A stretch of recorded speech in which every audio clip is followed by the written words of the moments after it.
इधर स्कूल के कुछ टीचर्स स्कूल ग्राउंड में खड़े होकर विहान के आने का वेट कर रहे थे। उन टीचर में आन्या भी शामिल थी और वो पूरी तरह से इस बात से अनजान कि वो 5 साल बाद अपने प्यार को देखने वाली थी। तभी एक कार स्कूल के अंदर एंटर करती है। खुशी प्रिंसिपल मैम कार को देखकर कहती हैं, शायद ये वही इंसान है जिनका कॉल आया था। कार टीचर्स से कुछ दूरी में रुकती है और अचानक धीरे धीरे हवाएं चलने लगती हैं। सभी के कपड़े और बाल हवा में उड़ने लगते हैं। आन्या अपने बाल संवारते हुए धीरे से कहती हैं, ये अचानक मौसम को क्या हो गया। कार का ड्राइवर जल्दी से कार से उतरकर अपने मालिक के लिए कार का डोर ओपन करता है। विहान अपने आंखों में ब्लैक गॉगल्स चढ़ाए कार से बाहर आता है। विहान किसी हीरो को तरह कार से निकला था। एक टीचर्स विहान को देख हैरान होते हुए मन में कहती हैं, कितना हैंडसम है। दूसरी टीचर तो विहान को देख उस पर लड्डू हो गई थी। वो तो मीटिंग के बाद विहान को अपना नंबर देने का भी सोच ली थी। विहान के कार से बाहर आते ही इतने सालों बाद भी आन्या विहान को एक नजर में पहचान लेती है और उसके मुंह से हैरानी भरी आवाज में निकलता है, विहान। विहान को देखते ही आन्या का दिल जोरों से धड़कने लगता है, जैसे वो किसी वक्त भी निकलकर बाहर आ जाएगा। विहान टीचर्स की तरफ बढ़ता है। उसने आन्या को नहीं देखा था। वो बाकी टीचर्स के पास आकर रुकता है।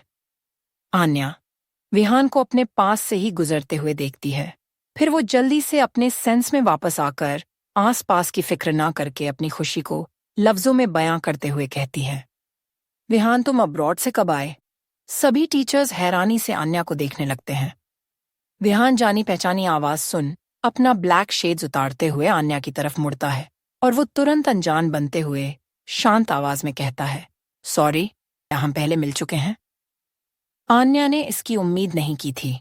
आन्या ने अपनी लाइफ में कभी नहीं सोचा था कि जब वो विहान से दोबारा मिलेगी तो विहान उससे पहचान नहीं पाएगा। वो थोड़ा हिचकिचाते हुए कहती हैं, विहान। मैं आन्या। विहान अनजान नजरों से आन्या को देखते हुए सख्त आवाज में कहता है, शायद आप मेरी जिंदगी में इतनी खास इंसान नहीं होगी, तभी मुझे आप याद नहीं, वरना खास लोगों को मैं याद रखता हूं। विहान की आवाज में गुस्सा और नाराजगी साफ साफ दिखाई दे रही थी। विहान की बातें सुन आन्या के पैरों तले जमीन खिसक जाती है। उसका दिल तड़प उठता है और वो दर्द भरी आवाज में कहती हैं, विहान, मैं जानती हूं तुम मुझसे गुस्सा हो, लेकिन एक बार मुझे समझने की कोशिश तो करो। विहान सख्त आवाज में कहता है, मैं यहाँ काम से आया हूं, तुमसे पुरानी बातों को लेकर बहस करने नहीं। आन्या हैरानी से विहान को देखती लगती है और उसे एहसास होता है कि अब ये विहान उसके विहान जैसा नहीं रहा। आन्या विहान के बदले रूप को देखकर थोड़ी नर्म आवाज में कहती हैं, तुम ऐसे तो नहीं थे विहान। सख्त आवाज में कहता है, मैं हमेशा से ऐसा ही था, और अगर मुझे पहले पता होता कि तुम मुझे इस स्कूल में दिखने वाली हो तो मैं मरना पसंद करता, लेकिन इस स्कूल में कदम रखना नहीं। आन्या के पास शब्द नहीं थे। वो विहान के गुस्से और नाराजगी को बर्दाश्त नहीं कर पा रही थी। दिल ही दिल में उसे विहान की बातें तकलीफ दे रही थीं।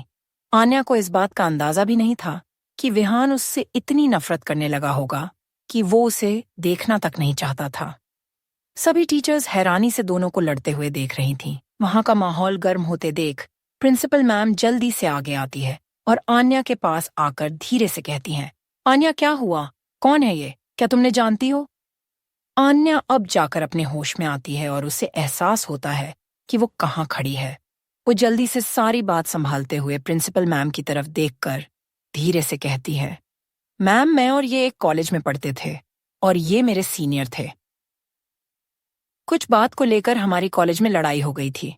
प्रिंसिपल मैम सारी बातें सुन आन्या को समझाते धीरे से कहती हैं, ठीक है आन्या, मैं समझ गई, लेकिन ये जगह मिस्टर विहान से बात करने की नहीं है।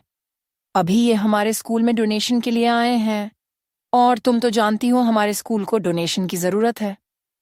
आन्या डोनेशन की बात सुनते ही अपने आप को शांत करती है और प्रिंसिपल मैम की तरफ देखते हुए शांत आवाज में थोड़ा जोर से कहती हैं, मैम, मैं अपने क्लास में जा रही हूं, आप लोग मीटिंग कीजिए।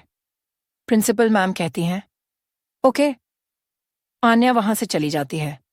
प्रिंसिपल मैम विहान की तरफ देखते हुए मुस्कुराकर शांत आवाज में कहती हैं, मिस्टर अरोरा, आइए मीटिंग रूम में चलते हैं। विहान अपने आप को कंट्रोल करके प्रिंसिपल मैम के साथ मीटिंग रूम की तरफ चला जाता है। बाकी टीचर्स पर उनके साथ चली जाती हैं। इधर आन्या बेचैन और परेशान हुए। अपने क्लास में आती है। विहान को देखते आन्या का दिल पुरानी यादों को याद दिलाने में मजबूर कर देता है। आन्या विहान के साथ बिताए गए अपने कॉलेज के खूबसूरत दिनों को याद करने लगती है और वो सब याद करते हुए उसकी आंखों में आंसू आ जाते हैं। क्लास के छोटे छोटे बच्चे अपनी मैम को रोते देख उदास हो जाते हैं। एक बच्चा जल्दी से उठकर आने के पास जाते हुए अपनी प्यारी आवाज में कहता है, क्या हुआ टीचर? आप रो क्यों रही हैं? आन्या बच्चे की आवाज सुन जल्दी से अपने आंसू पोंछती है और उस बच्चे की तरफ देख मुस्कुराने की कोशिश करते हुए प्यार से कहती है, बेटा मैं रो नहीं रही थी। मेरी आंख में कुछ चला गया था, लेकिन अब मैं बिल्कुल ठीक हूं। प्लीज आप अपनी जगह में जाकर बैठ जाइए। बच्चा अपनी शीट पर जाकर बैठ जाता है।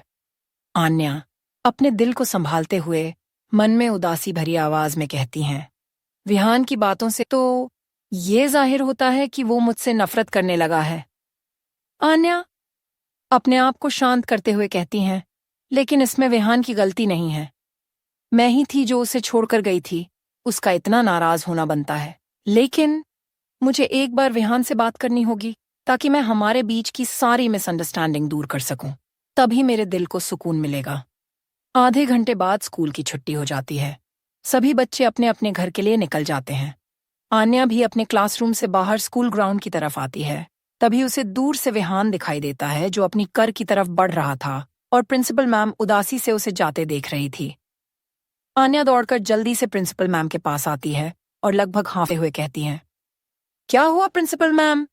आप कुछ परेशान लग रही हैं। प्रिंसिपल मैम विहान को जाते देख उदासी भरी आवाज में आन्या से कहती है, हाँ आन्या मैं थोड़ी परेशान हूँ। मिस्टर विहान ने डोनेशन देने से मना कर दिया है। आन्या हैरानी से कहती हैं, क्या क्या होगा इस कहानी में आगे? आन्या का विहान से